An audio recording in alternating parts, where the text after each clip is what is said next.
we're going to have a half an hour last on atomic structure. We're going to be going through atomic structure, why atoms are neutral, mass and atomic number, why atoms form, and then we're going to potentially go into isotopes. So this is going to be a blast on these topics here. So we're going to move quite quickly, and we're going to go through exam style questions that we could get, where atomic structure links so many different types of exam questions. Why atoms are neutral, that tends to be a 2-mark exam question. Mass and atomic number are the lower order exam questions where it could be worth 1 or 2 marks, but it links to more difficult questions. And then we may or may not go on to why atoms bond and then isotopes. So let's begin. Atomic structure. Well, when it comes to atomic structure, this diagram represents a carbon atom. Why? Because here we have a nucleus with protons and neutrons in the middle. And these red circles represent protons and the blue circles represent neutrons. Carbon, if we look at the periodic table, has an atomic number of 6. So this means that carbon has 6 protons. If we look at this diagram here, we can see 1, 2, 3, 4, 5, 6. So we know this is a carbon atom. Carbon has 6 electrons because the atomic number is 6. We can look at these green dots, these green circles. We can see how there's 1, 2, 3, 4, 5, 6. These represent the electrons. So when it comes to atomic structure, we can see how the nucleus is at the center of an atom and is made up of protons and neutrons. Okay. These circles represent shells, also known as energy levels. So these shells, also known as energy levels, contain electrons, which are represented by the green circles. So there are 3 subatomic particles that you need to know about in an atom: proton, electron, and neutron. And you need to know the relative charge and relative mass of each subatomic particle. So what is the charge of protons, electrons, and neutron? Well, a proton is +1, an electron is -1, and a neutron is either 0 or neutral. Okay, so when it comes to protons, we know they are positively charged. Electrons are negatively charged, and neutrons have no charge. They are neutral. Okay, no charge, they are neutral. So because a nucleus contains positively charged protons and neutrons which have no charge, just think to yourself for a second. Overall, what charge does any nucleus of an atom therefore have? Positive, negative, or neutral? Well, protons, they cause the charge to be positive. So there are 6 protons. 6 protons have a charge of +6. Neutrons have a charge of 0 or neutral. They've got no charge. So 6 neutrons have a charge of 0. 100 neutrons have a charge of 0. A million neutrons, which doesn't happen, but they have a charge of 0. So the neutrons never affect the charge of a nucleus, okay? So a nucleus has an overall positive charge, and that's for any nucleus of any atom. Super, super important to know that. So let's go over question time. An atom is the answer 1, 2, or 3.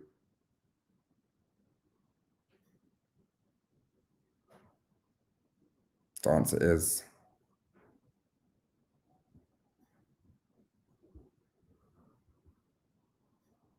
3, the basic building block of all substances. Protons and neutrons are found in the what? 1, 2, or 3? Is it 1, 2, or 3? The answer is the nucleus. Okay, so protons and neutrons are found in the nucleus. What about electrons? Where are they found? Electrons are found in that. Is it both of that above? Is it shells, nucleus? The answer is shells. So electrons are always found in the shells. And neutrons are found in the where? Is it 1, 2, or 3?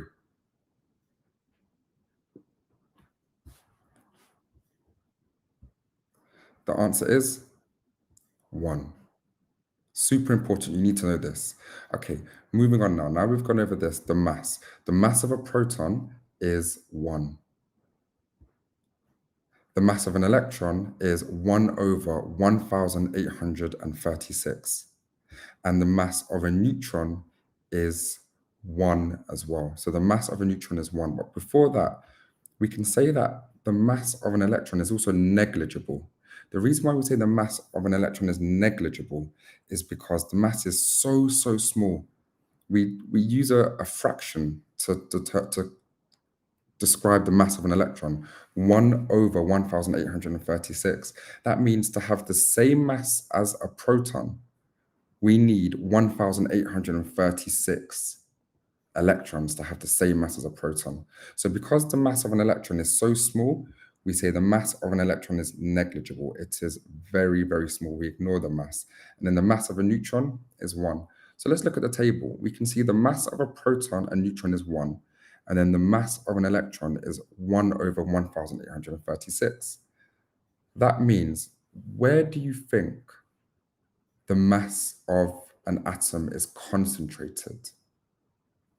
The nucleus or in the shells? Well, because the mass of electrons are so small, we say that the mass is concentrated in the nucleus. Okay, so a nucleus is very small and dense, very small and dense. And in between the electrons is empty space or a vacuum. So in between the electrons is a vacuum or empty space. This shell represents the lowest energy level. This is the energy level closest to the nucleus. And this shell next to it represents a higher energy level. It's important to know that the lowest energy level is always filled first with electrons and has a maximum number of 2 electrons that can fill the first energy level or first shell. The second shell can fill up to 8 electrons. But in this case, there are 4 left because the 2 electrons are on the first shell, so 4 then go on the second shell. Okay, and these energy levels are always at set distances. So we've got a nucleus and we have the shells or energy levels. We have protons and neutrons in the nucleus, and then we have electrons in the energy levels. It's time for question time. Let's see what you've been learning. Okay, protons have the relative charge. Is it 1, 2, or 3?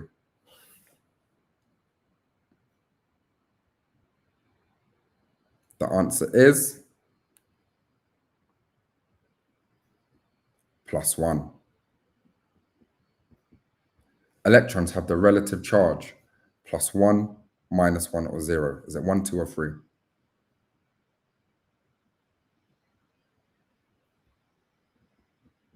What is it? What is it? Well done. -1. Neutrons have the relative charge. Is it 1, 2, or 3? +1, -1, or 0?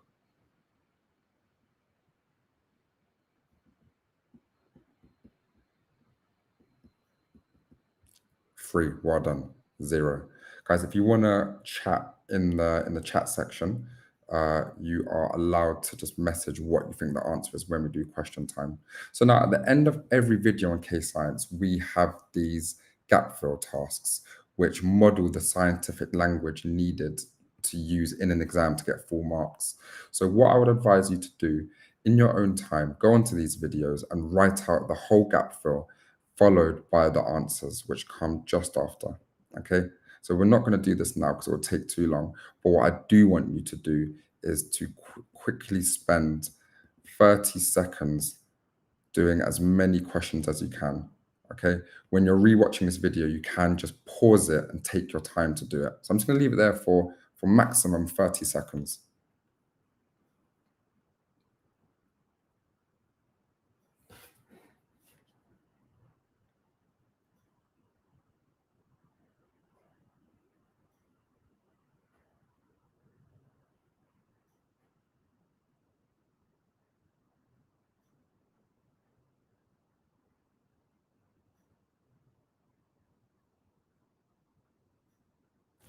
Okay, and then let's go on to the answers. Now, in your own time, you can pause this and just double check your answers.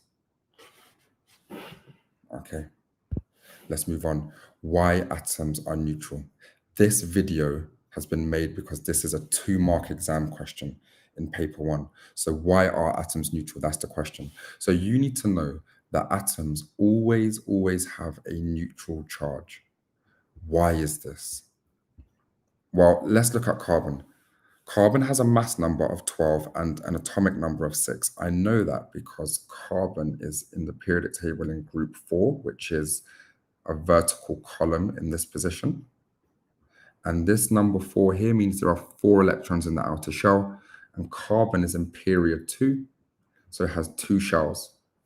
And a period in a periodic table is a horizontal row. So this is period 1, period 2, period 3, period 4, and so on. So when we look at carbon, we can see that when we use this technique called the PEN technique, P-E-N, P stands for protons, E stands for electrons, and N stands for neutrons. We can see that there are 6 protons because the atomic number is 6. There are 6 electrons because the atomic number is 6. And there are 6 neutrons because 12 take away 6 equals 6. Okay, question time. An atom is it 1, 2, or 3? 3, 2, 1. The basic building block of all substances. Protons and neutrons, where are they found? Is it in the 1, 2, or 3? 3, 2, 1. The nucleus. Okay, let's move on. Electrons are found in the, is it 1, 2, or 3?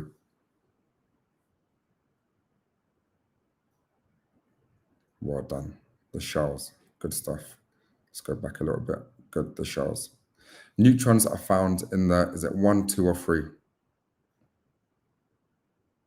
Easy. Number 1, well done, nucleus.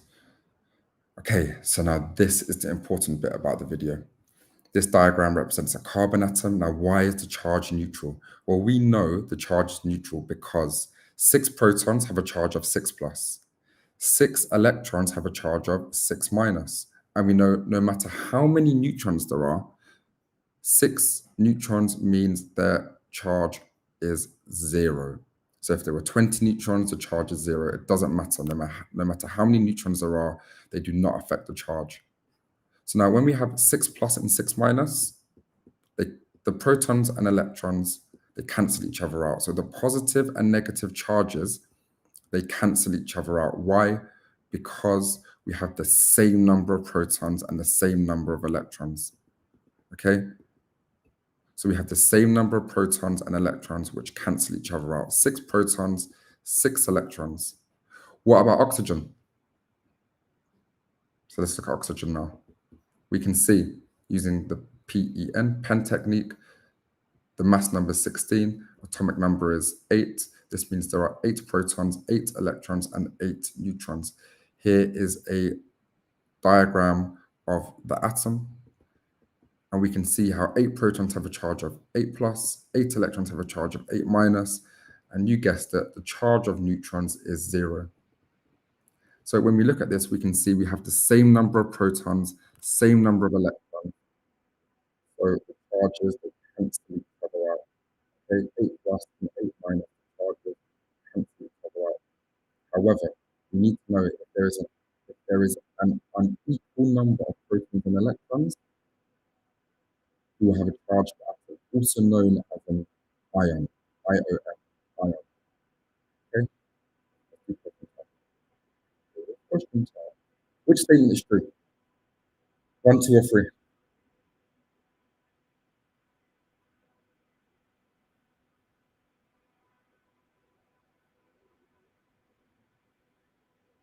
3. Atoms are always neutrally charged. In terms of protons and electrons, atoms become charged if there are 1, 2, or 3.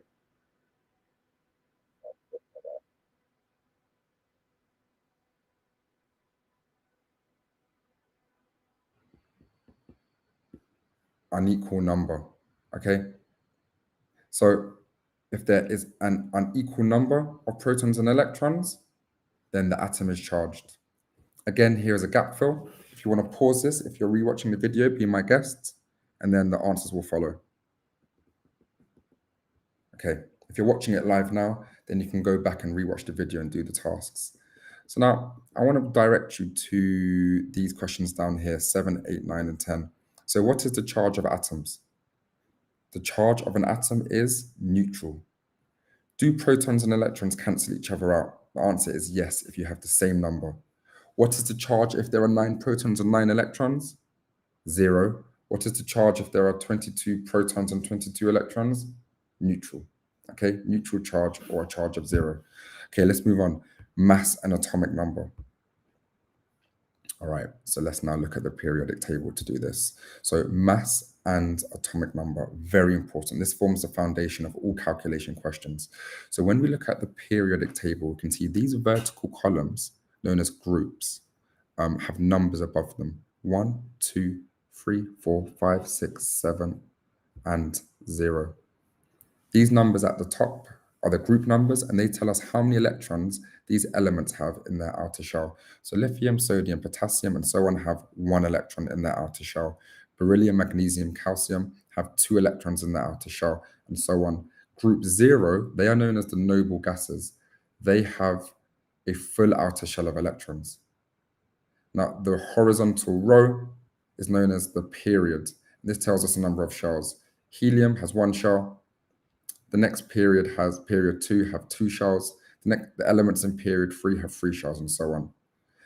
Now, focusing on what we're learning about in the video, every single element except for hydrogen has a bigger number and a smaller number. So the larger number or bigger number is known as the mass number, also known as relative atomic mass, have really different meanings. So the proper definition of relative atomic mass is the average mass of all the isotopes of that element.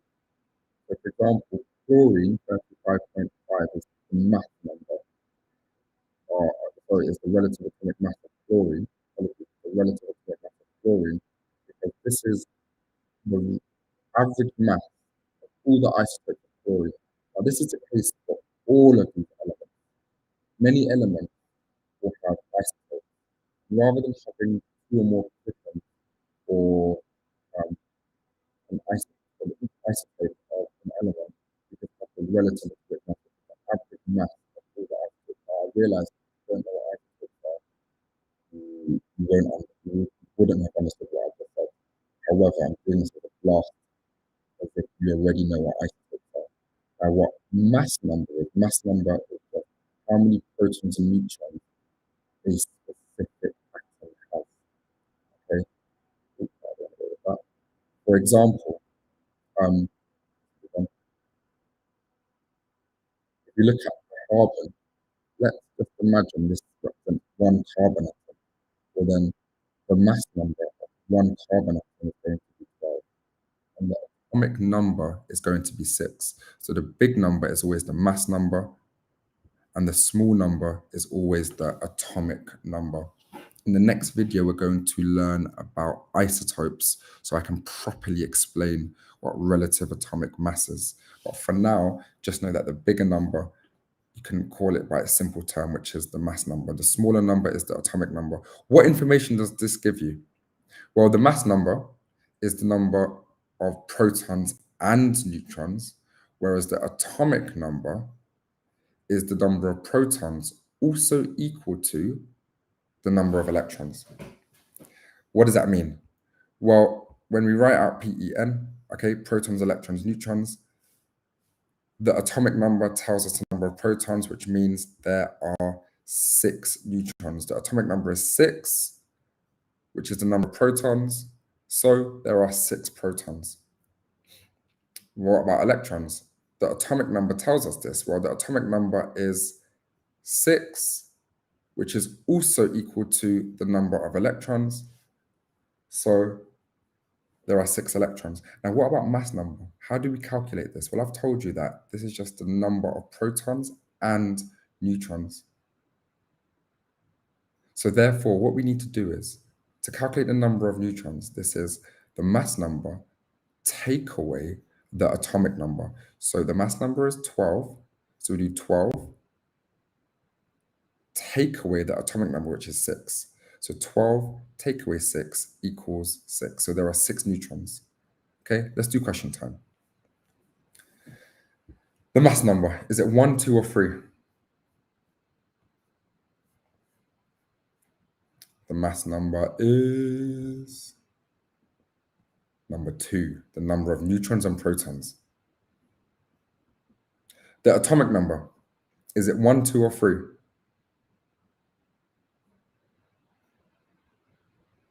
The atomic number is 3, the number of protons, also equal to the number of electrons. The number of neutrons is calculated by doing what? Is it 1, 2, or 3? Come on. Mass number, take away atomic number. Okay, I'm going to give you this opportunity now to figure out how many protons, electrons, and neutrons a fluorine atom has. So hopefully should be working a tiny little bit ahead of me. So the protons, we know is the same as the atomic number, so it's 9. Okay, the number of electrons, it's the same as the atomic number, so it's 9. The number of neutrons is 19, take away 9. Mass number, take away atomic number, which is 10. Okay, there are 10 neutrons in a fluorine atom. Now, what about boron and phosphorus? Well, I'm going to give you 30 seconds to do this. Maximum 30 seconds. Off you go.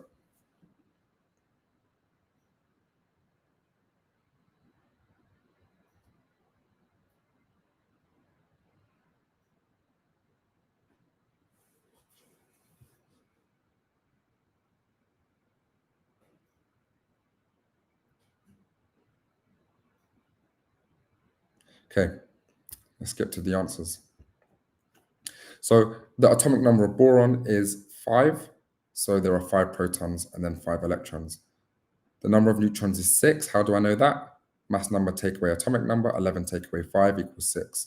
Phosphorus, there are 15 protons and 15 electrons. How do I know that? The atomic number is 15. Phosphorus has 16 neutrons. How do I know that? Mass number take away atomic number, 31 take away 15 equals 16. Okay, now I'm not going to give you time to do this right now. However, you have a gap fill task here, which you can pause if you're rewatching this. The answers are about to follow. You can go through your answers, and then we have these questions. Questions 1 to 15. Questions 1 to 5 are the foundational stuff, and then 6 to 15 are the calculations. Now, question 13 for chlorine, you can't have half a neutron.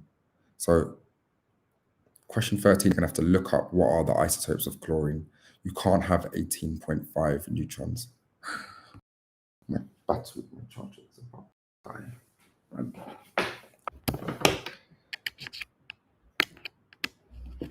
Okay.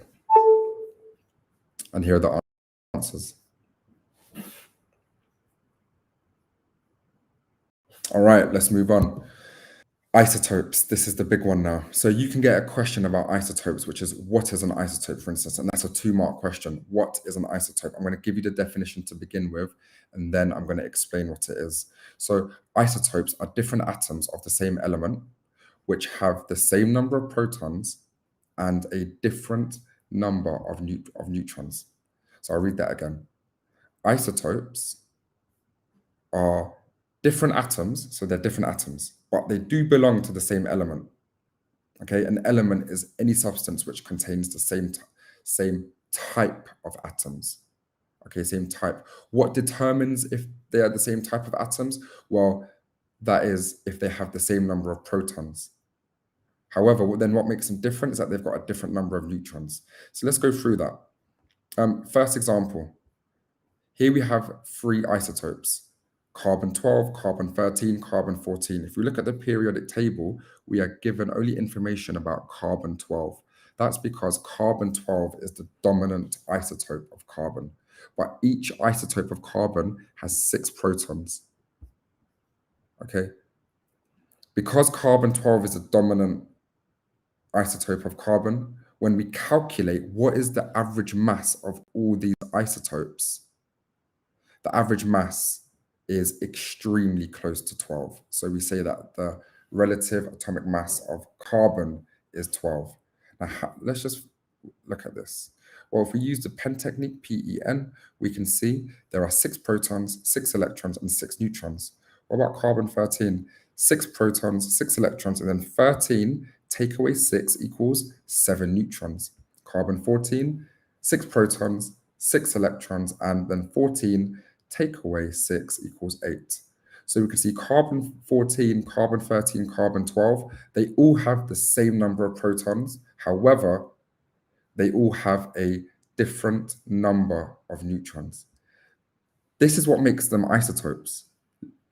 In your 2 mark exam question, all you need to say are these 2 points and you get 2 marks. If I was marking your example, I'll go tick, and then I'll go tick. Same number of protons, which means the same element, but then a different number of neutrons means they are different atoms. Okay? When we do question time, isotopes have what? Is it 1, 2, or 3?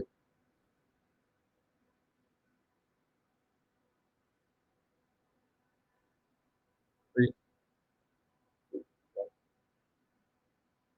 1, 2. Same number of protons, different number of neutrons. Carbon 12 and carbon 14 have what? 1, 2, 3,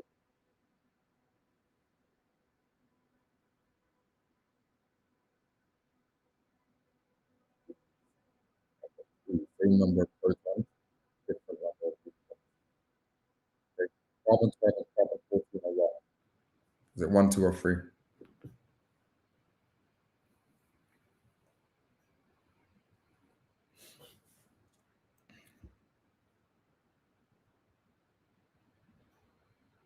Same element, but different atoms. Okay? Now, let's look at these diagrams. You could get a question asking you why is one isotope, which isotope is bigger, carbon 12 or carbon 14? Well, when we look at these diagrams, okay, we can see that carbon 12 has the smallest nucleus and carbon 14 has the largest nucleus. Why is that? Well, carbon 12 has 6 protons, okay, and 6 neutrons in its nucleus, whereas carbon 14 has 6 protons, okay. All isotopes of the same element will always have the same number of protons, but remember, a different number of neutrons. For carbon 14, it is 8 neutrons. So therefore, carbon 14 has a bigger nucleus than carbon 12, okay. Now, in this second example, we're going to look at lithium. Lithium 6, lithium 7, lithium 8. We can see that each atom has 3 protons. How do I know that? The atomic number is 3. However, I'm going to call them isotopes. Why? Because they have different mass numbers. Therefore, they have a different number of neutrons. Lithium 6, 6 take away 3, has 3 neutrons. Lithium 7, 3 protons, 3 electrons, 7 take away 3, 4 neutrons. Lithium 8, 3 protons, 3 electrons, mass number take away atomic number is the number of neutrons. So 8 take away 3 is 5 neutrons. Okay, this just repeats what we just did. They are isotopes because they have the same number of protons and a different number of neutrons. Simple as that. I want to go now to the gap fill. I'm going to give you an opportunity to do this if you're rewatching the video.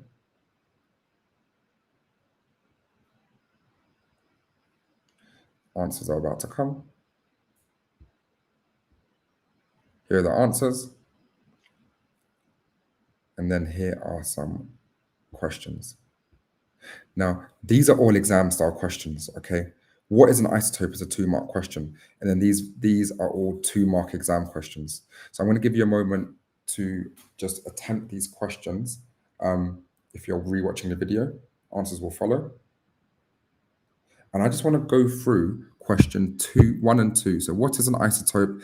And then why does carbon 14 have a bigger nucleus than carbon 12? I was actually teaching this to my students at school today because I'm a teacher as well. and a lot of students weren't able to initially go into detail about the numbers required. Whenever you see an exam question, with numbers, always use these numbers. If it says carbon 14 and carbon 12, you need to use those numbers. Now, every atom of carbon will always have 6 protons. So you need to look at the periodic table and see that carbon has 6 protons. Based on that, you can then calculate how many neutrons carbon 14 has and carbon 12 has. So if we then look at the answers of what we need to say, let's focus on question 2 first. Well, we know carbon 14 is bigger because although both nuclei have 6 protons, carbon 12 has 6 neutrons, whereas carbon 14 has 8 neutrons, making carbon 14 bigger. Don't just say because carbon 14 has more neutrons than carbon 12. Be specific and use the numbers. And then for question 1, what is an isotope? At the simplest of levels, you can just say atoms which have the same number of protons and a different number of neutrons. Now, guys, this is a teaching blast for only half an hour today. We're going to have another hour session tomorrow at 6:30 going through covalent bonding. Last week, we did ionic bonding, which can be found here. What is an ion? How cations form? Formulae of ionic compounds, examples of how ionic bonds form, properties of ionic compounds. All of these videos have exam style questions at the end of them. So if you're struggling for exam style questions and for explicit teaching, you can just watch these videos and you can head over to KayScience.com, okay? So these videos explicitly go through the content and the exam style language that you need. And it explicitly goes through step by step of what you need to do, followed by gap fills with answers and exam style questions. These all either link to real exam style questions, like what is an ionic bond? That's a 2-mark question. Why do ionic compounds have high melting and boiling points? That is a 3-mark exam question. What does molten and aqueous mean? That can be linked to maybe a 1-mark question or as part of understanding word equations or balanced symbol equations. So every video has questions in them. If you want to, you can sign up. And in the chat section, I've put the code and I'll write it again, which is online 50. This gives you 50% off if you do want to sign up to a KayScience account. If not, just come tomorrow, enjoy the sessions for free. This will be running every Tuesday and Thursday. Tuesday, biology, 6:30 UK time. Thursday, 6:30 UK time, chemistry, and physics is coming soon. Okay, I really hope you guys enjoyed that, and I will see you tomorrow. Take care, guys. In a bit. Peace.